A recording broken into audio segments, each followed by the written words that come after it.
मृत्यु अटल है। जितनी मृत्यु सच है उतना ही सच है बुढ़ापा। हर वह आदमी या वस्तु जिसका जन्म होता है उसका नाश होने से पहले वो पुरानी या बूढ़ी भी होती है। और आज की ये बुढ़ापा एक इमोशनल कहानी इसी सत्य पर आधारित है। हर रोज की तरह दिनेश लाल जी अपने शाम के सैर सपाटे से लौट आए थे। वो अपने जूते उतार ही रहे थे कि बहू ने पूछा, बाबूजी, आज हम पार्टी में जा रहे हैं, हम वहीं से खाकर आएंगे। आज रात के खाने में क्या खाएंगे बताइए। दिनेश लाल जी सोचने लगे, आज रविवार तो नहीं है और ना ही किसी की शादी है। जरूर किसी पार्टी में जा रहे होंगे। छोड़ो, मुझे क्या करना है इस उम्र में। अपने विचारों पर काबू करते हुए दिनेश लाल जी बोले, ऐसा करो बेटा, मेरे लिए 2 रोटियां बना दो, दूध के साथ रोटियां ही खाऊंगा। बहू तुरंत बोल उठी, बाबूजी, सुबह ही जो बनाई थी उसमें से 2 रोटियां अभी भी बची हुई हैं। अगर आप बहू ने अपना वाक्य अधूरा ही रहने दिया, लेकिन दिनेश लाल जी अच्छी तरह समझ गए कि वो क्या कहना चाहती थी। सुबह की रोटियां खाई तो गैस हो जाएगा। सुबह भी बहू ने मसाले वाली सब्जी ही बनाई थी, जिसके चलते अभी तक खट्टी डकारें आ रही है। और इस उम्र में पेट का संभालना मतलब किसी बिगड़े हुए बच्चे को संभालने से भी ज्यादा कठिन है। बाबूजी बहू से बोले, नहीं बेटा, इस उम्र में सुबह की रोटियां नहीं खा सकता। तुम्हें थोड़ी तकलीफ होगी, लेकिन मेरे लिए 2 ताज़ी रोटी बना दो। बहू को बहुत गुस्सा आया। वो गुस्से में ही बड़बड़ाती हुई उठी, अब 2 रोटियां बनाओ या 10, काम तो उतना ही पड़ेगा। आटा गूंदो, रोटियां बनाओ, किचन और बर्तन साफ करो। इन्हें क्या है, इन्हें सिर्फ ऑर्डर देना है। काम तो मुझे करना पड़ता है ना। बस दिन रात इनकी ही सेवा करते रहो। बहू के बोल दिनेश लाल के कानों पे पड़ रहे थे। हे भगवान, सिर्फ 2 रोटियां बनाने में इतनी तकलीफ। मैंने कोई 5 पकवान तो मांगे नहीं थे। उन्हें बहुत गुस्सा आ गया, लेकिन गुस्सा वहाँ किया जाता है जहाँ कोई सुनने वाला हो। उन्होंने अपना गुस्सा निगल लिया। अब तो उन्हें जितनी जल्दी गुस्सा आता था उससे जल्दी चला भी जाता था। दिनेश लाल जी को अपनी पत्नी की बहुत याद आई। निर्मला के जीते जी उन पर कभी बासी रोटी खाने की नौबत नहीं आई थी। उल्टा खाने में 10 चीजें और मिल जाती थी। खाने के साथ मीठा, पापड़, अचार, दही, छाछ, सलाद और पता नहीं क्या क्या। दिनेश जी को बहुत बुरा लग रहा था। रहने दो बहू, मैं सुबह की रोटी ही खा लूंगा। फिजूल में तुम्हें तकलीफ होगी, और वैसे भी तुम्हारे हाथों की रोटी बहुत मुलायम होती है। मुझे चलेगा। मेरी वजह से तुम लोगों को देर नहीं होनी चाहिए। बहू को तो अपने सोने से पीला मिल गया। वो अपनी आवाज मीठी करते हुए बोली, बाबूजी, आप चाय लेंगे क्या? दिनेश लाल जी अपने चाय पीने की इच्छा को दबाते हुए बोले, वैसे कोई खास इच्छा नहीं है चाय पीने की, मगर तुम अपने लिए बना रही हो तो मेरे लिए भी थोड़ी बना देना। हाँ बाबूजी, मैं अपने लिए बनाने वाली हूँ, आपके लिए भी बना देती हूँ, बोलकर बहू रसोई घर के अंदर चली गई। दिनेश लाल जी खुद से ही बातें करने लगे। अभी तो लाखों की जायदाद है मेरे पास। ये घर भी मेरे नाम पर है और खाते में भी लाखों रुपए पड़े हैं। कभी बेटा विषय निकालता है तो मैं बोल कर टाल देता हूँ कि मेरे बाद तेरा ही तो है सब कुछ, और फिर भी एक कप चाय और 2 ताज़ी रोटियों के लिए तरसना पड़ता है। उन बूढ़ों का क्या होगा जिसके पास संपत्ति के नाम पे शिवा सिवा पुरानी यादों के कुछ भी नहीं होता। निर्मला को याद करके दिनेश लाल की आंखों में आंसू चमकने लगे और धीरे से गालों पे सरके। निर्मला के होते हुए उन्होंने घर का कोई भी काम नहीं किया था। आर्थिक जवाबदारियों के अलावा उनकी और कोई जवाबदारी नहीं थी। उनके व्यापार ने भी उन्हें अच्छा साथ दिया था। वह भी निर्मला से बहुत प्यार करते थे, लेकिन कभी जता या बता नहीं पाए। वह यह सच्चे दिल से मानते थे कि निर्मला उनकी किसी पूर्व जन्मों के पुण्य का फल है। लेकिन जिंदगी की भाग दौड़ में वह निर्मला की मन की इच्छा पूरी कर ना सके। उन्हें वैष्णो देवी जाना था, लेकिन हर बार ये यात्रा अगले साल के लिए पोस्टपोन हो जाती। घर बार और संसार की जिम्मेदारियों संभालते संभालते कब उनकी इच्छाएं उन्हीं के साथ चली गई, पता ही नहीं चला। दिनेश लाल जी ने देखा उनके पोता और पोती दोनों ही स्कूल से आ गए थे। दोनों ने अपना बस्ता सोफे पे फेंका और दादाजी की तरफ दौड़कर उनके गले लगते हुए कहने लगे, चलिए ना दादाजी, खेलने चलते हैं। यही निस्वार्थ प्रेम के कुछ पल थे जिनमें दिनेश लाल जी भी बच्चों के साथ बच्चे बन जाते थे और सारे अपने दुख और यादें भूल जाते थे। वह कुछ बोल पाते उससे पहले ही बहू ने कहा, चलो छोड़ो दादाजी को, हमें पार्टी में जाना है। जल्दी से आकर तैयार हो जाओ, पापा भी आते ही होंगे। दोनों ही बच्चे दादाजी को छोड़ मम्मी की तरफ भागे। उनकी पोती 7 साल की थी और पोता 5 साल का था।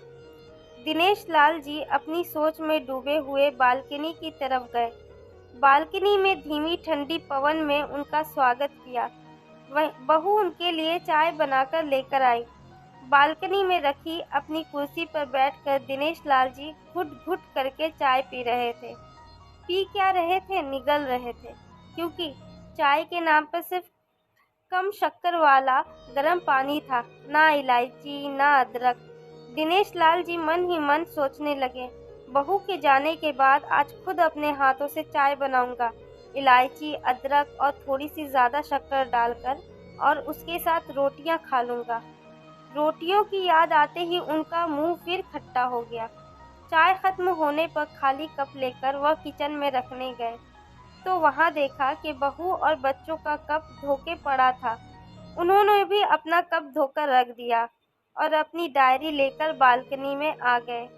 बालकनी में बैठे बैठे उनकी नज़र सूखी हुई तुलसी के पौधे पे गई। उन्होंने एक लोटा पानी लाकर उसमें डाल दिया। कुछ मिनटों बाद ध्यान से देखने पे उन्हें पता चला कि सूखे हुए तुलसी के पौधे में नई कुपले जैसे मुस्कुरा रही हो। याद आया कि निर्मला हर सुबह तुलसी को पानी और शाम को दिया दिखाती थी। अब तो शाम को ना तुलसी को ना ही भगवान के मंदिर में दिया जलता है। पता नहीं कितने संस्कार, इतनी अच्छी आदतें निर्मला अपने साथ ले गई थी। दिनेश लाल आसमान की तरफ देखकर बोले, शकुंतला, मुझे और इस घर को अभी तुम्हारी जरूरत थी। तुम क्यों हमें छोड़कर चली गई? तुमने मुझे धोखा दिया। तुमने हमेशा साथ रहने का वचन तोड़ दिया। तुम मुझे अकेला छोड़कर चली गई। दिनेश लाल की आंखें भर आई। पापा, इतनी ठंडी हवाएं बह रही हैं और आप है कि बालकनी में बैठे हैं। अंदर आ जाइए, नहीं तो बीमार हो जाएंगे, बेटे ने दिनेश लाल जी से कहा। बेटा, बहू और पोता पोती सब तैयार होकर पार्टी के लिए निकल रहे थे। किसी ने झूठ मूठ ही मन रखने के लिए भी उनसे नहीं पूछा कि साथ चलिए। बाबा, आप खाना खाकर जल्दी सो जाइएगा, हमें आने में ज़रा देर हो जाएगी। ज़्यादा देर तक जागना आपकी सेहत के लिए अच्छा नहीं है। हमारे पास घर की दूसरी चाबी है, हमारी चिंता मत कीजिए, बेटे ने जाते हुए कहा। ऐसे बोल रहे हैं जैसे मेरी सेहत की बहुत फिक्र है। कितने दिनों से बोल रहा हूँ डॉक्टर के पास ले चलो, बीपी बढ़ा हुआ है, शुगर भी चेक करवाना है। थोड़ा सा भी चलता हूँ तो हाँफने लगता हूँ। बेटा कहता है कि बुढ़ापे में ये सब तो होता ही है, ज़्यादा भ्रम मत पालिए। वाह बेटा, बूढ़े बाप के पास बैठने के लिए थोड़ा सा भी टाइम नहीं है तेरे पास, और पार्टी के लिए टाइम ही टाइम है। ऐसे अनगिनत विचार उनके दिमाग में चल रहे थे, लेकिन फिर भी उन्होंने हाँ में सिर हिलाया। सभी पार्टी में चले गए। दिनेश लाल जी हॉल में रखी कुर्सी पर आकर बैठे। खाना खाने की अभी कोई इच्छा भी नहीं, इसलिए टीवी चालू की। आज वैलेंटाइंस डे था, प्यार का दिन, इसलिए टीवी पर भी उसी के बारे में दिखा रहे थे।